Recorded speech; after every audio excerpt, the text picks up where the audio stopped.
नमस्कार, बहुत स्वागत आप सभी का। जी मध्य प्रदेश छत्तीसगढ़ देख रहे हैं आप और आपके साथ मैं हूं कीर्ति दीक्षित। दोपहर के 2 बज चुके हैं, वक्त हो चला है तमाम बड़ी जानकारी आप तक पहुंचाने का। बात सीहोर की करेंगे, जहां सृष्टि को बचाने के लिए रेस्क्यू ऑपरेशन जारी है। पथरीली जमीन रेस्क्यू ऑपरेशन में दरअसल बाधा बन रही है और रोबोट के जरिए सृष्टि को निकालने की कोशिश अब की जा रही है। एनडीआरएफ और एसडीआरएफ के साथ सेना का ऑपरेशन जिंदगी जारी है। बोरवेल में 100 फीट पर फंसी है बच्ची और 45 फीट तक अभी तक गड्ढा खोद लिया गया है।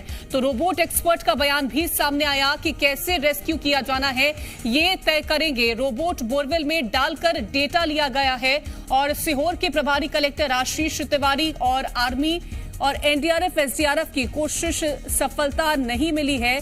पत्थर रेस्क्यू ऑपरेशन में सबसे बड़ी बाधा बन रहे हैं, ये प्रभारी कलेक्टर का कहना है। इस टीम से उम्मीद है जल्दी बाहर निकाल पाएंगे। जहां बच्ची फंसी है वहां पानी भी है, ये आशीष तिवारी का बयान सामने निकल के आया है।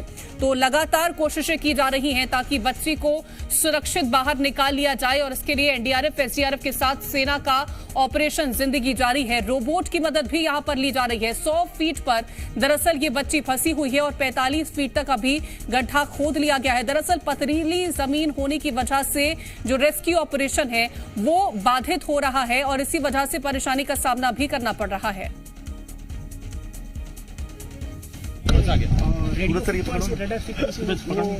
साउंड वेव की मदद से हमें पता चल जाता है कि बच्चा किस प्रकार की हालत में फंसा हुआ है और उसी प्रकार से हम आगे अलग अलग अटैचमेंट जोड़ के बच्चे को रेस्क्यू करेंगे। ठीक है, अगर हम बात करें तो कहाँ का सफलता रोबोट टेक्निक से मिल पाई है और आगे क्या लगता है इस केस को लेकर, क्योंकि इस तरीके के मामले सामने आते रहते हैं। हाँ, मामले सामने आते रहते हैं, इसीलिए हमने ये इन्वेंशन राष्ट्र को ही समर्पित किया है और हमने अब तक 5 से 6 रेस्क्यू सफल किए।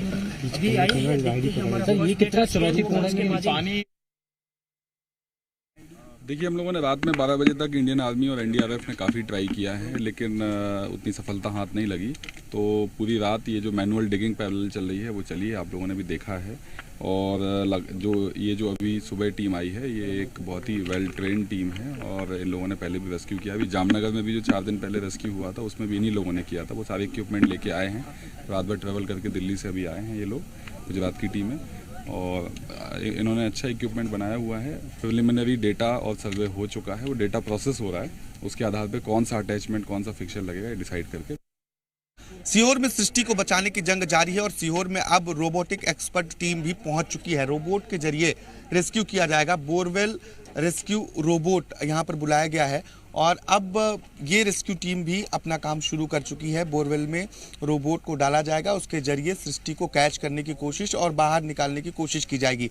दरअसल गहराई बहुत ज़्यादा है, 100 फीट से ज़्यादा नीचे की स्थिति में सृष्टि फंसी हुई है और यही सबसे बड़ी चुनौती है। अब पैरेलल गड्ढा खोदने की जो प्रक्रिया थी उसे फिलहाल रोक दिया गया है और रोबोटिक एक्सपर्ट टीम ने अपने इक्विपमेंट बोरवेल में डालने शुरू कर दिए हैं। रोबोट के जरिए सृष्टि को बचाने की जद्दोजहद की जा रही है। एम्बुलेंस को भी अलर्ट मोड पर रख दिया गया है और ये रेस्क्यू ऑपरेशन अब तेज गति से चलने वाला है, क्योंकि बोरवेल में निकालने के लिए तमाम अलग अलग तकनीकों का सहारा लिया गया, लेकिन उससे फ़ायदा नहीं हुआ। अब रोबोटिक एक्सपर्ट टीम इस पूरे रेस्क्यू ऑपरेशन में काम करना शुरू कर चुकी है। तो देखना होगा कि कितना समय इस रेस्क्यू ऑपरेशन में और लगता है। अतुल जैन के साथ आकाश द्विवेदी, जी मीडिया, सीहोर। और ज्यादा जानकारी के साथ हमारे संवाददाता आकाश द्विवेदी जुड़ गए हैं घटनास्थल से। आकाश, लगातार कोशिशें तो वहां पर जारी हैं, अब रोबोट एक्सपर्ट टीम वहां पर पहुंची हुई है, वो किस तरह से काम कर रही है, उनका क्या कुछ कहना है?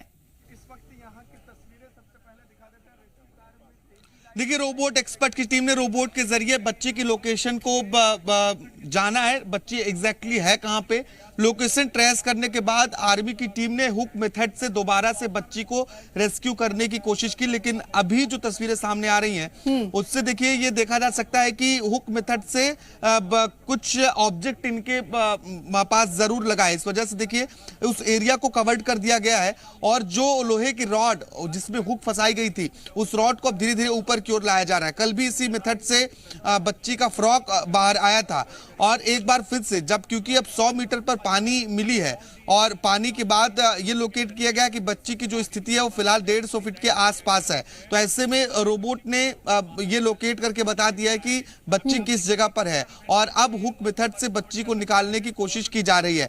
एनडीआरएफ, एसडीआरएफ के साथ सेना के जवान और रोबोट एक्सपर्ट की जो टीम बाहर से यहाँ पहुंची है वो लगातार कोशिश कर रहे हैं कि बच्ची को बाहर निकाला जाए, लेकिन सफलता मिलती हुई फिलहाल दिख नहीं रही है। जिस हिसाब से ये कहा गया कि रोबोट की टीम जब पहुंचेगी रेस्क्यू ऑपरेशन तेज होगा, लेकिन उसका लोकेशन ट्रेस करने के अलावा कुछ खास इफेक्ट अब तक इस रेस्क्यू ऑपरेशन में देखने को नहीं मिला है। चिंता की बात यह है कि 45 घंटे से ज्यादा के वक्त बीत चुके हैं और सृष्टि को सीसीटीवी कैमरे के जरिए देखा नहीं जा सका है, उसकी मूवमेंट क्या है ये पता नहीं चली है। दूसरी बड़ी बात यह है कि 100 फीट पर जब पानी मिला है ये भी एक चिंता की बात रेस्क्यू ऑपरेशन में बन सकती है, क्योंकि अगर ज्यादा पानी होगा तो ये वाकई में ये चिंता करने वाला विषय है। अगर थोड़ा बहुत पानी है तो रेस्क्यू ऑपरेशन में जरूर दिक्कत आएगी, लेकिन सृष्टि की जो पोजीशन पहले 100 फीट पर थी वो अब खिसक कर 150 के आसपास पहुंच गई है और लगातार ही कोशिश की जा रही है कि जल्द से जल्द बाहर निकाला जाए। फिलहाल जो पैरेलल डिगिंग की जा रही थी, डिगिंग की प्रोसेस को रोक दिया गया है। 45 फीट तक ही गड्ढा खोदा गया है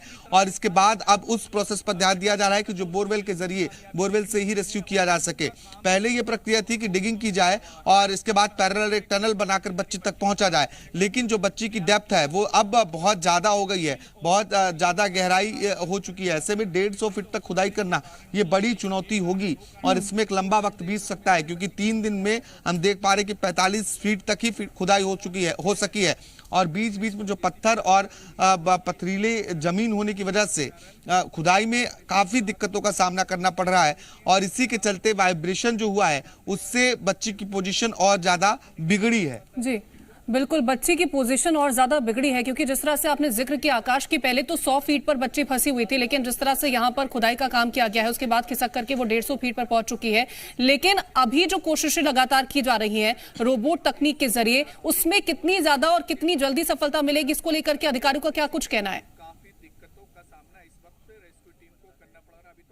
देखिए, रोबोट टेक्निक का इस्तेमाल करने की बात जरूर कही गई, लेकिन जो अभी प्रोसेस है रेस्क्यू की वो पुरानी प्रोसेस को ही फॉलो किया जा रहा है। जिस प्रोसेस पर कल एनडीआरएफ की टीम सुबह काम की, इसके बाद सेना के जवानों ने देर रात तक जिस प्रोसेस पर काम की उसी प्रोसेस पर काम किया जा रहा है। फिलहाल रोबोट की जो टीम पहुंची है, रोबोट के जरिए सिर्फ लोकेट किया गया है कि बच्ची कितनी गहराई में है और वो उसकी लोकेशन क्या है। इससे ज़्यादा अब तक इसका इम्पोर्टेंस यहाँ पर देखने को नहीं मिला है, क्योंकि कल भी रॉड डाल के और एक हुक के जरिए बच्ची को बचाने की, बाहर निकालने की कोशिश की गई थी, लेकिन उसमें जो है वो सफलता नहीं मिली और फिर इसके बाद ये कोशिश की गई कि पैरेलल डिगिंग की जाए और रात भर पैरेलल डिगिंग के बाद 45 फीट तक ही वो हो पाई।